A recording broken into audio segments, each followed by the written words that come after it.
Christophe Barraud, bonjour. Bonjour. Vous êtes président d'une association qui est en charge le développement commercial des usages de robots destinés à l'éducation, dont Timio. Oui, tout à fait. Alors, je suis président de Mopsia. Le but de Mopsia, c'est de permettre aux enfants de découvrir la programmation et la technologie pour comprendre mieux le monde qui les entoure. Et pour ça, on pense que les robots sont de très bons outils parce qu'ils servent de source de motivation. Il y a un côté tangible aussi qui est très intéressant.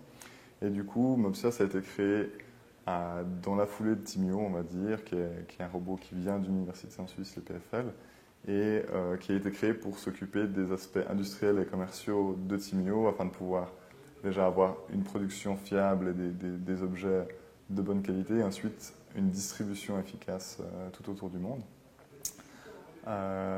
Mopsia, en fait, le but de Mopsia, c'est de s'occuper de ces parties-là au sein de la communauté de Timio, qui est composée de beaucoup d'acteurs, que ce soit des acteurs académiques pour essayer de développer les aspects éducatifs, des acteurs commerciaux pour simplement le distribuer, le diffuser, des privés, des enseignants qui vont créer du matériel, des choses comme ça. Et donc Mopsia, au sein de cette communauté, a pour but de s'occuper de ces aspects commerciaux industriels et ensuite on commence aussi à toucher à d'autres domaines comme le site web de Timio où on aide par exemple à le structurer ou à essayer d'apporter une petite touche visuelle plus professionnelle. On essaye aussi de créer des activités qui sont dans le pipeline et puis d'essayer peut-être de servir aussi de lien entre ce qui se passe dans le monde académique et le public pour justement permettre la diffusion de ces robots. Parce que typiquement, un robot comme Timio qui est produit par une université dans le cadre d'un doctorat, il peut très facilement rester dans un tiroir et finalement ne jamais être vu par personne. Et comme la vocation d'une école comme le PFL n'est pas de distribuer un robot, on essaie de jouer ce rôle-là. Donc en fait, vous êtes chargé de la promotion et de la commercialisation. Voilà, alors on ne s'occupe pas de ça tout seul, bien sûr. Alors, on s'occupe des aspects industriels, parce que ça, c'est quelque chose sur lequel on a justement une bonne expertise. La promotion, on est vraiment au sein de cette communauté. Il y a beaucoup de gens qui vont créer des choses, et ensuite, nous, on essaie aussi un peu par exemple, de retweeter, de diffuser. Alors, on va revenir un peu sur l'explication, parce qu'en fait, Timio est quand même un robot open source.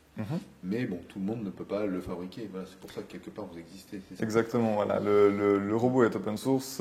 Mopsia, c'est une association, c'est pas non plus une structure commerciale classique. On a un peu ce modèle alternatif.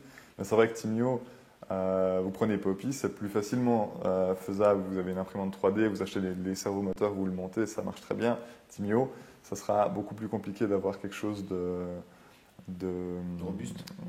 Voilà, puis disons le robot lui-même a été conçu avec une vision industrielle au niveau du plastique, au niveau de l'injection, au niveau du PCB, ce genre de choses. Tout a été fait, entre guillemets, fait maison pendant la création du robot, avec cette vue de le produire industriellement. Alors, il y a une nouvelle version de Timio qui vient de sortir. Quel est votre rôle par rapport à cette nouvelle version ?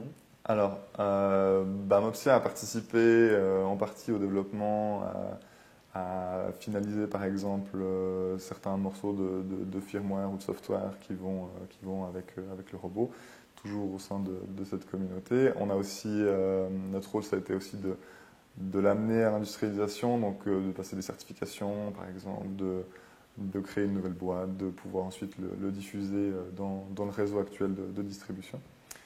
Et donc ce nouveau robot-là, on l'a fait aussi d'une façon on va dire rétro-compatible. C'est-à-dire que vous avez un ancien Timio, vous achetez un kit de mise à jour et vous pouvez mettre votre robot classique en robot wireless. On avait aussi cette envie de ne pas avoir besoin de jeter l'ancien robot et de racheter un nouveau dans une optique aussi un peu plus éco-friendly, on va dire.